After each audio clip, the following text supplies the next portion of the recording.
You already know season 2, episode 2 of Peacemaker came out last night and it was an absolute banger, so I gotta get on here and talk about it. This is gonna be my full recap and review. This will contain spoilers, so you have been warned. So the episode actually started out as a flashback episode to 8 months ago in the past, with Rick Flag Sr. taking over Argus and he is looking into his son's file. And we already know he has this massive grudge against Peacemaker or Chris, so we're getting a little bit more depth into that. And whoever wrote this file on Chris, I gotta know who it was because they knew every single detail down to the last quote of Peacemaker. What a joke. We still have Chris struggling with the events of the last episode where he had to kill his other self and he is trying to clean that up now. All of our characters are still kind of going through it from the first episode. Adebayo thinks she's still on a break with her significant other, but come to find out she's actually single and now she has to go and confide in Chris and she's like, hey, you need to tell Argus what's going on here. So, I mean, she's just going through it. She's one of my favorite characters in the show, so I hope things start to look up for her, or else, she's going to lose another friend with Chris going to prison if he doesn't turn, the pocket universes in.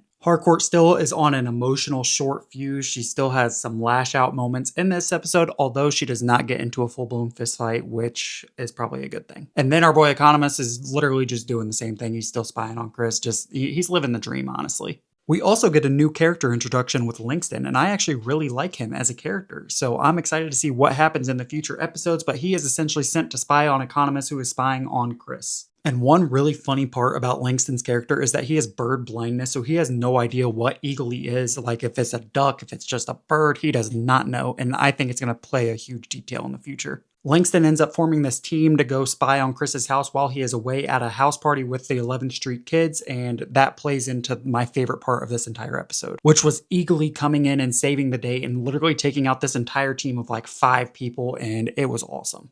Also, I did really enjoy the house party scene of the 11th Street kids getting together and kind of just being themselves and showing off that bond that they have together. We see that Chris and Harcourt still have that connection, and Chris really wants to make something happen here, but I don't know how that's going to play out, and that leads us into this. Chris ends up going through the other Chris's phone and finds out that him and Harcourt had a relationship together, so he gets down bad. He travels into that pocket universe and he slides into the DMs. Not exactly too sure how that's going to play out for him, but game respects game. Overall, really enjoyed the episode, really enjoy what it's setting us up for the future, and I cannot wait for next week. Let me know, what do you think of season 2, episode 2 of Peacemaker? I post film and TV show news, reviews, rankings every single day on all my socials, TikTok, Letterboxd, Instagram, and YouTube. You can find everything in my bio. So if you enjoyed this, be sure to hit that follow button, and I look forward to seeing you in the next one.